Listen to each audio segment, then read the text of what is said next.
안녕하세요. 시장의 마법사입니다.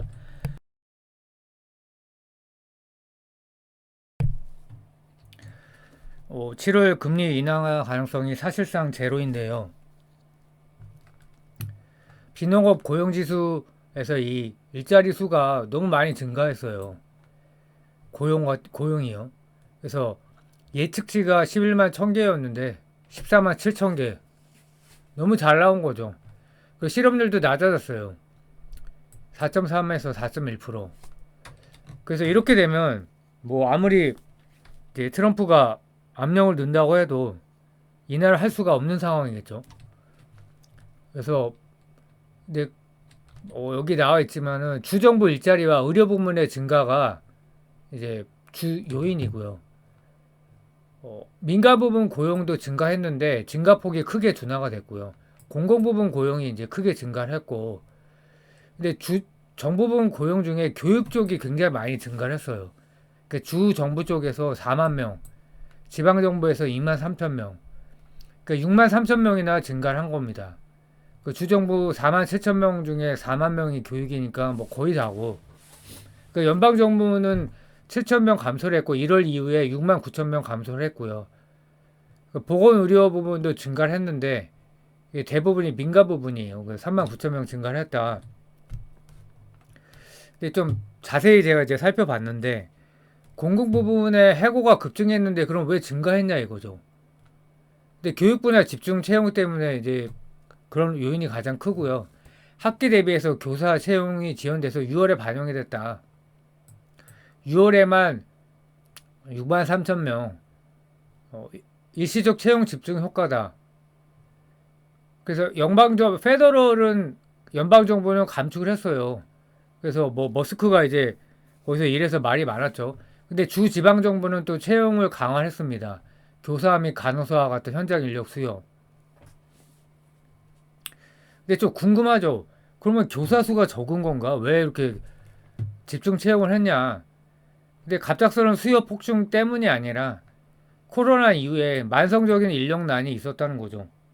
많이 이제 그만뒀고 급여도 너무 적고 그러니까 예산 집행 시점하고도 맞물리고 학계정 충원 필요 그리고 노조 및 교육청 압박이 겹치면서 일시적으로 수치가 튀어오른 현상이다. 그러면은 이제 노조는 뭘 요구했냐? 교사 노조 핵심 요구 사항은 학생된 교사 수 비율을 회복시켜달라. 이제 평균 10에서 20% 증가했다는 거죠. 코로나 이후에 교사 수 감소로 과정 업무 경감, 수업의 행정 업무 축소, 정규직 교사 충원 의무화, 비정규직이 많으면서 품질 저하 문제, 임금 인상 및 인플레이션 연동 저항 확보, 학교 내 안전무전 문제 대응 인력 확대. 그래서 이제 교육청이 대규모 채용으로 봉합 시도를 했다. 그래서 실제로 공공부문 전체 고용은 7만 3천 명. 그래서 연방정부는 줄었고 주 지방정부 교육부문이 올랐다. 증가했다. 그래서 전체적으로 14만 7천 명이 증가했는데 이게 이제 시장 예상을 크게 상회하면서 주가에는 좋죠. 실업률도 떨어지고 고용이 증가했으니까. 근데 금리를 인하하는데 채권 시장에는 이제 안 좋은 거고 이게 이제 코스닥의 바이오에도 영향이 있다는 겁니다. 금리가 떨어져야지 바이오가 좋은데 뭐 태양광도 그렇고요.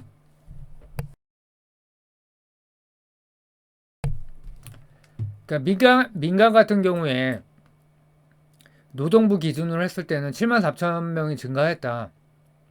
근데 8개월 만에 최저인데 보건복지 중심이다.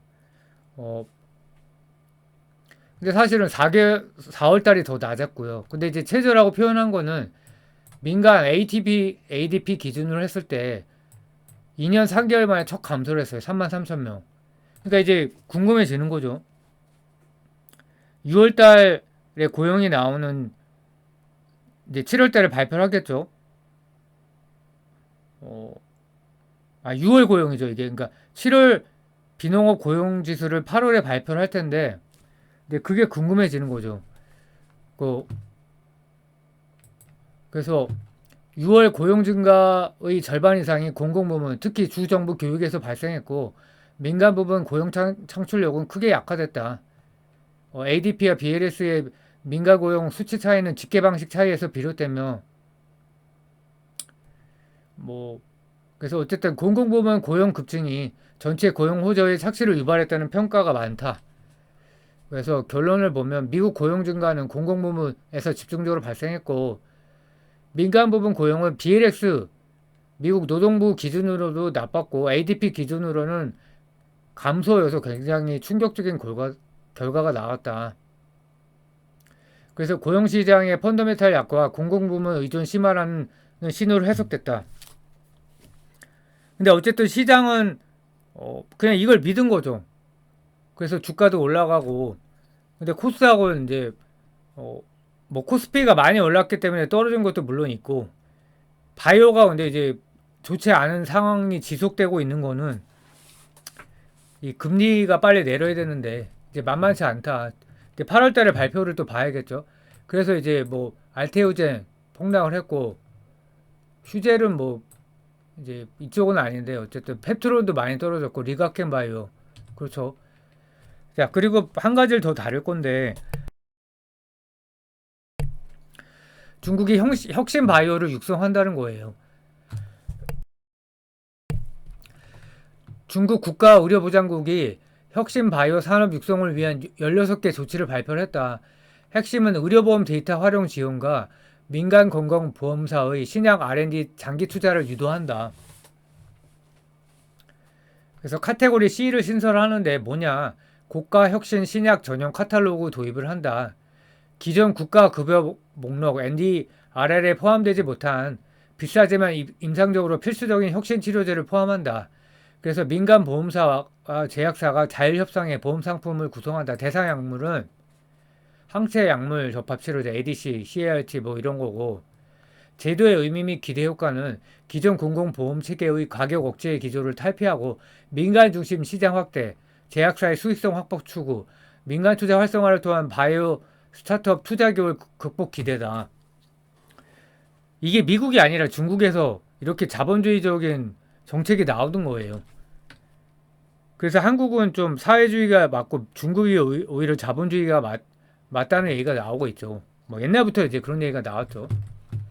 그래서 글로벌 보험사 및 제도 개선, 외국 보험사들도 현지 파트너십 통해 상품 설계 중 임상 시험 심사 기간 30일로 단축, 스타트업 상장제도 개편, 규제 완화, 전략적 배경 및 시사점은 미중 기술 패권 경쟁 속에서 중국은 제도 기반 제공으로 바이오 산업 투자를 촉진하고 미국보다 모험 자본 여력이 약한 중국의 구조적 보완책. 그래서 비용 억제 중심에서 혁신 중심으로 전환된다. 네, 한국도 해야 되는데 이제 어렵죠. 카테고리 C라는 게 뭐냐? 기존 체계는 A, B 개념은 과거에도 있었다. 카테고리 A는 기본 필수 의약품, 전액 또는 거의 전액 보험급여. 카테고리 B는 일부 본인 부담이 있는 의약품. 그래서 신설된 카테고리 C는 이제 NRDR에 포함되지 않은 고가 신약을 다루는 민간보험 전용 카탈로그고 정부가 아닌 민간보험사와 제약사가 협의해서 가격을 정하고 보장 범위를 정하는 구조다. 그래서 AB는 국가가 보장하는 거고 카테고리 C는 민간보험 적용. 고가 혁신 신약 분류다. 그래서 뭐 대상이 ADC, CART 뭐 이런 거 좀 전에 얘기했죠. 그래서 제약사들이 이제 개발을 안 하는 거죠. 이런 경우에는 그래서 이제 이런 제도를 만든 거죠. 민간 보험사가 제약사가 자율적으로 가격을 정해 상품화한다. 당연히 비싸겠죠. 그러면 이제 바이오 시장, 혁신 신약 시장이 미중 패권 경쟁에서 이제 중국이 따라잡는 거죠.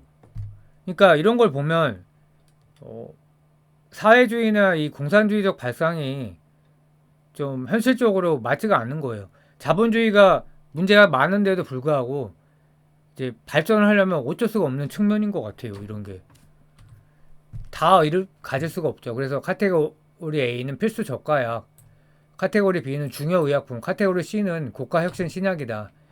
그리고 중국 바이오가 최근 엄청난 성과를 기록을 하고 있는데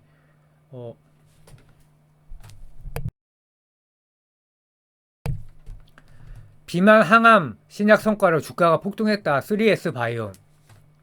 화이자의 기술 이전했다. 8조 원 규모. 주가가 300%.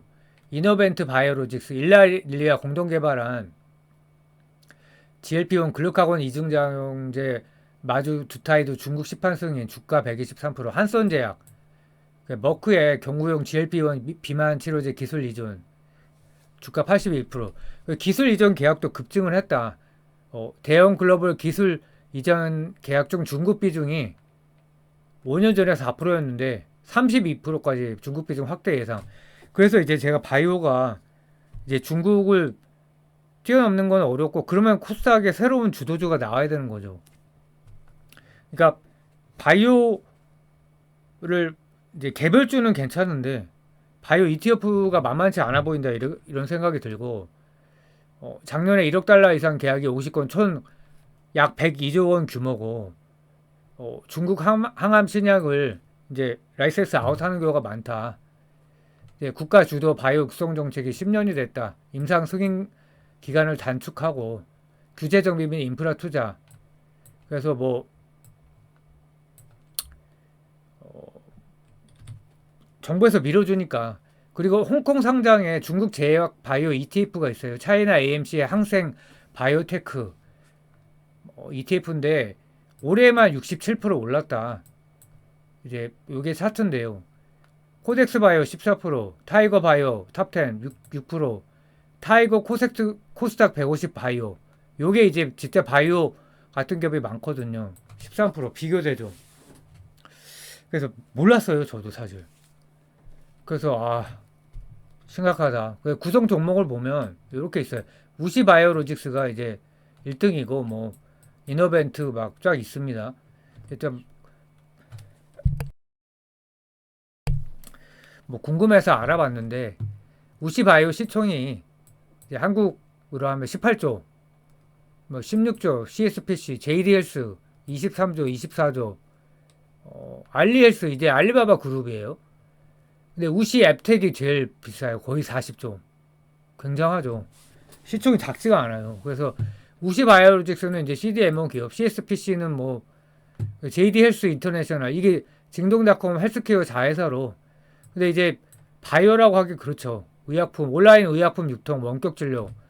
이노벤트는 이제 우리가 아는 진짜 뭐 거의 초인류 아닐까요? 뭐 항암제, 자가면역 질환, 안과 질환용 항체 치료제 개발에 주력하는 바이오 제약사.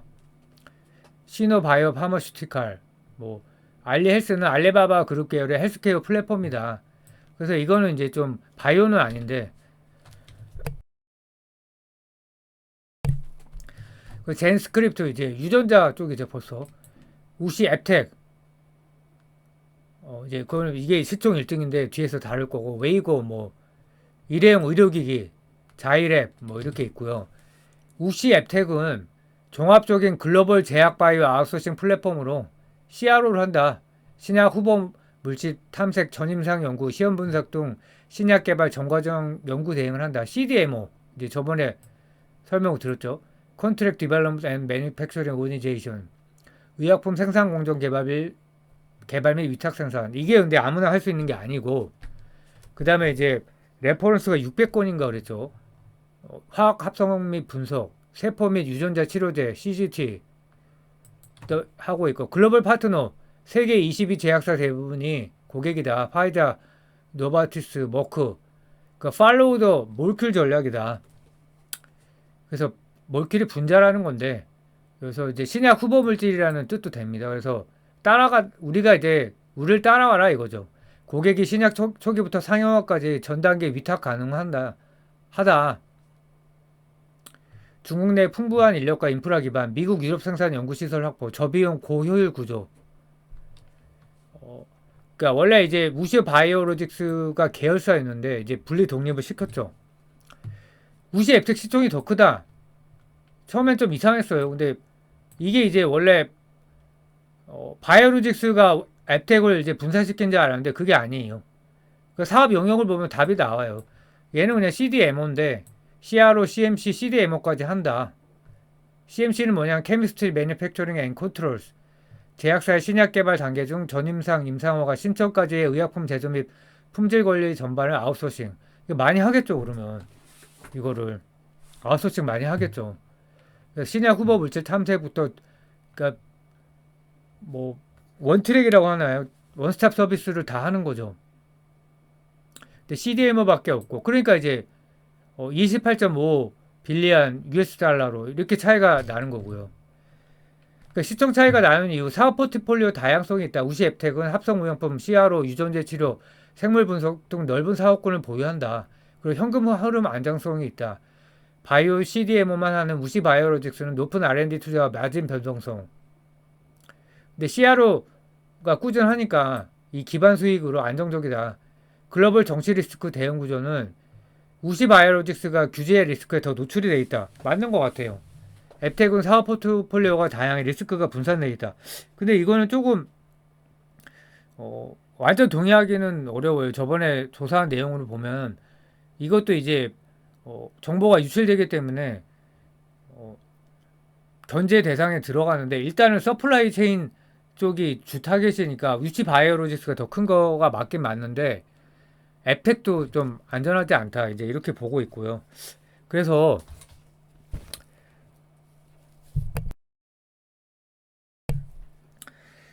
제가 이제 뭐 이제 정부의 그 코스피 5천 프로젝트에 부합을 하는 거죠. 코스피가. 그래서 상법 개정을 이제 확정을 했죠. 근데 조금 이제 뭐 집중 투표제하고 몇 개가 이제 빠졌는데 거의 완벽에 가깝고요. 그쪽 하나로만 해도 이제 코스피가 더 좋아 보이는데 중국 바이오를 어떻게 하다가 이제 조사하게 됐는데 진짜 어마어마한 거죠. 그리고 미국의 고용이 부러질 것 같으면서도 계속 고용이 괜찮아요. 근데 이번에도 내용이 쏙 좋지가 않았거든요. 다음 달에 또 어떻게 나올지가 몰라요. 그래서 금리 하락도 안 하고 인하도 금리 인하도 못 하고 있고 중국 바이오 굴기가 되고 있고 그러니까 바이오가 만만치 않은 상황이라는 겁니다. 그래서 뭐 바이오 개별주를 한다면 뭐 깊이 연구해서 할 수 있겠지만 제가 이제 원래 삼았던 전략인 코스닥 레버리지 ETF는 좀 틀린 것 같고 조정 시에 뭐 코덱스 레버리지를 사던가 코스피 종목 중에 이제 뭐 상법 개정의 수혜를 받는 그런 종목을 잘 골라야겠죠. 물론 이제 실적도 잘 나오는 종목이어야 되고요. 그래서 코스닥보다는 이제 코스피가 좋다는 게 이제 제 결론입니다. 감사합니다.